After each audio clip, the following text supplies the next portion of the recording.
Transition Tuesday. I'm Jane. This is Joe. We're enjoying a lovely day out in the garden, but I have an umbrella because it looks like it might start raining at any minute, which is good because we really need the rain. This week we want to talk about what's next.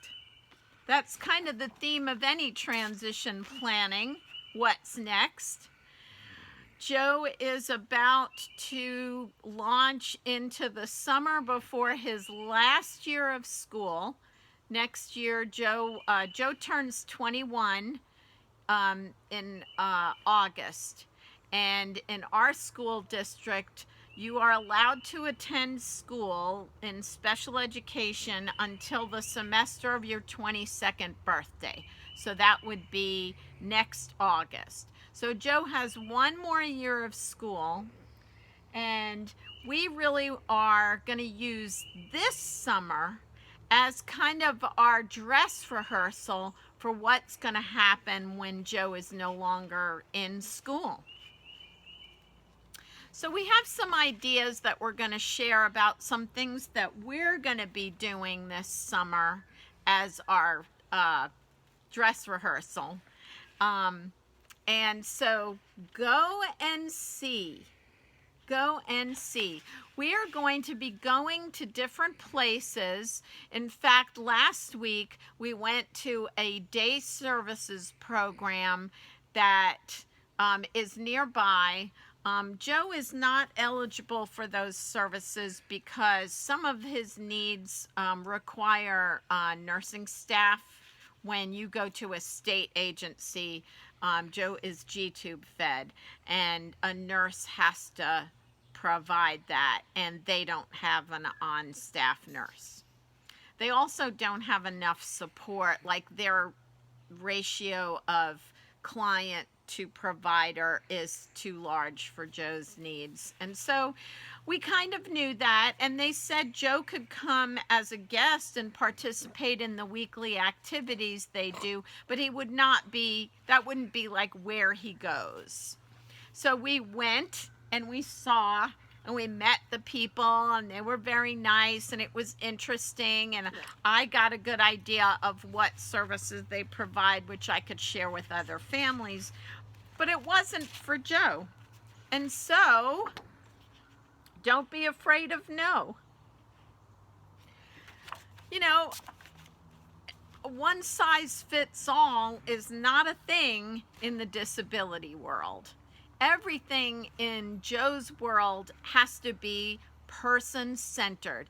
It has to revolve around what will work for Joe, and yes, to an extent, what will work for our family. So, you know, but Joe has to be the one that, right, that likes the place, that likes the people, that feels like it will meet his needs. So if Joe says no, then we don't go. Simple as that, right?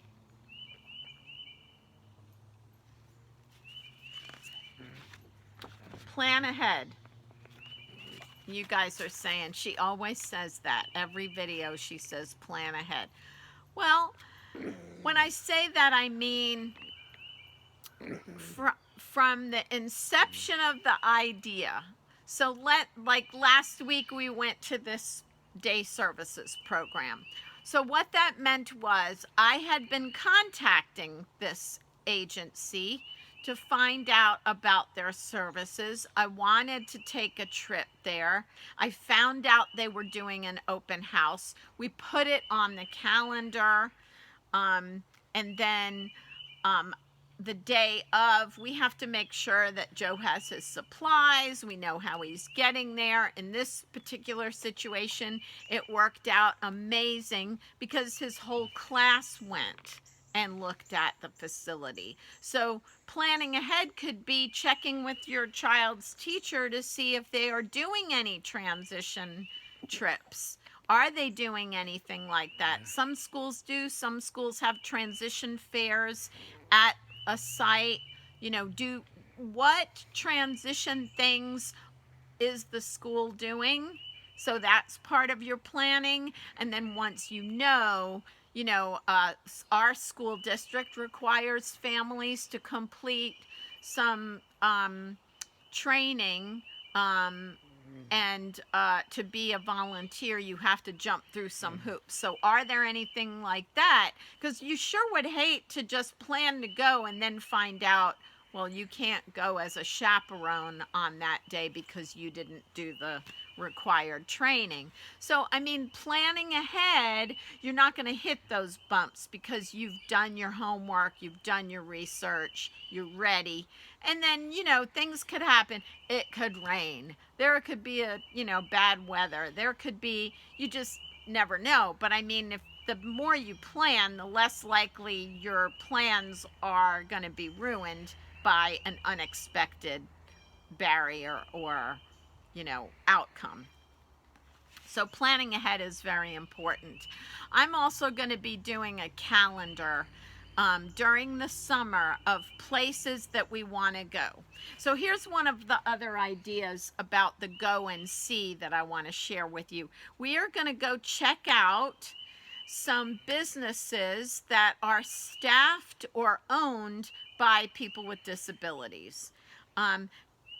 Joe and I kind of have like a little industry happening with our Transition Tuesday videos, and we're not sure if that's what Joe's post-secondary employment options are going to be. Does he want to be an entrepreneur and run a 501c3 organization that trains and does consulting on disability advocacy? Is that what we're going to do?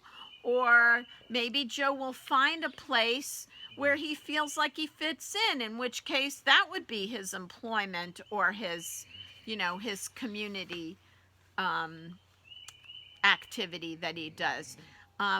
So we're going to be doing some things like that, and we're actually going to be doing some videos about the places we visit, because this video is our year 2 video. We have officially been doing these videos for 2 years, and we are ready to kind of move things around and see what we want to do the same and see what we want to change. So I'm not going to tell you what we're going to do, but I just gave you a hint that we're going to be doing a little more outside of our house, because that's what Joe's transition planning this year is going to be, looking outside, looking at other places.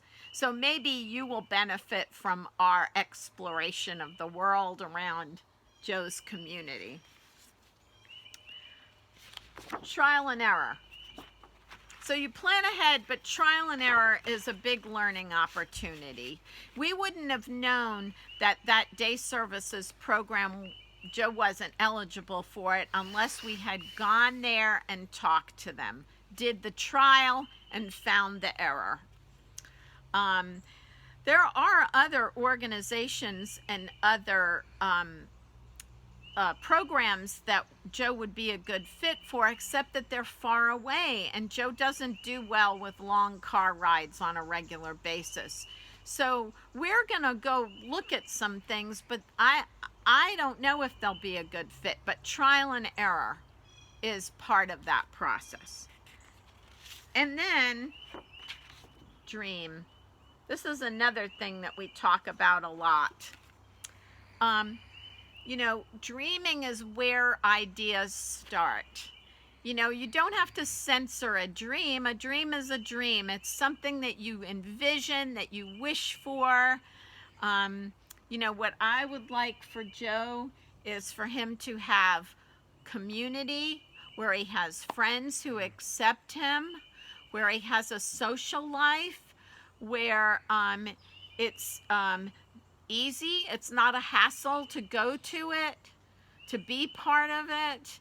The people who do the support of Joe as an individual are caring and,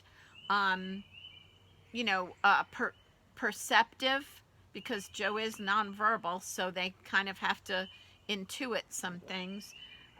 They get to know him and like him.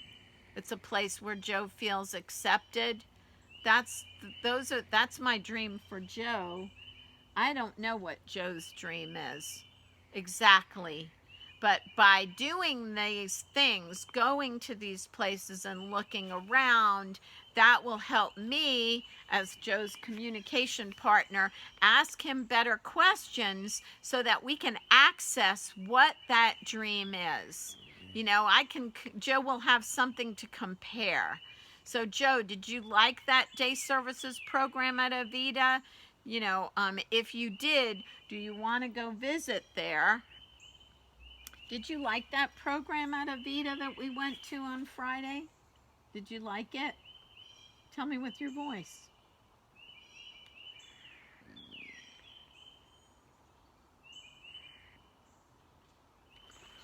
Oops.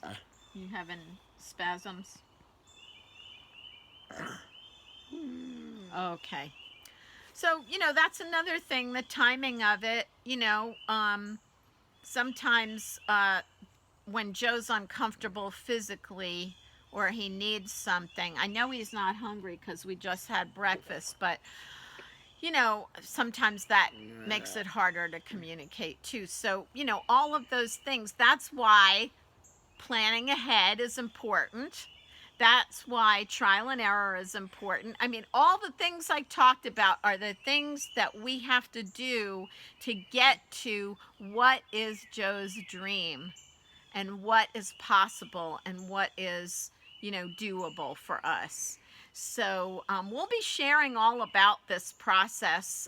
This summer is going to be exciting, and I can't wait to share it with you. So thanks for coming along with us today. We will see you next time. Don't forget to subscribe to our channel, Transition Tuesdays with Jane and Joe, and have a great week.